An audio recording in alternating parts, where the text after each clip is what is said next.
Kung titignan mo yung pupuntahan, di pa parang malayo. Pero pag lilingunin mo yung pinanggagalingan, malayo ka na. Hindi mo malalaman kung hindi ka susubok. Ang buhay ay isang malaking sugal. Kung lagi kang takot sumugal sa isang bagay dahil takot kang mawalan, mauubos lang kung anong meron ka. Kung hindi ka mawawalan, hindi ka rin magkakaroon. Kung ano man ang mga desisyon mo ngayon, yun ang magiging buhay mo bukas. Lakasan mo lang yung loob mo dahil ang mundong to, aapakan lang ang mga mahihina. Ibangon mo palagi ang sarili mo. Balang araw, magugulat ka na lang na ang layo na pala ng narating mo.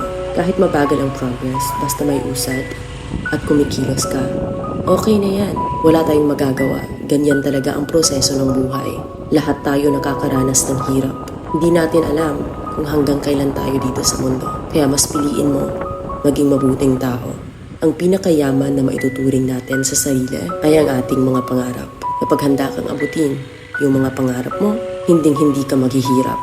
Kung lagi kang may pinagdaanan sa buhay or pagsubok, pruweba lang yan na isa kang magiting na sundalo. Sa mga pagsubok, diyan ka aangat, diyan ka babaguhin. Yung tatag mo kung paano ka mag-ayos ng problema. Hindi ka magtatagal sa mundo.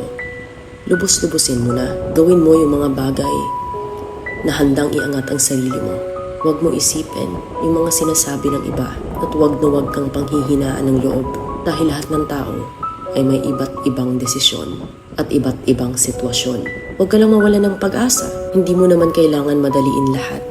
May proseso ang bawat ganap mo sa buhay. Alam mo kung ano yung nakakapagod? Ang palaging patunayan ang sarili mo sa ibang tao. Sa mundong to, piliin mo ang hindi magarbo.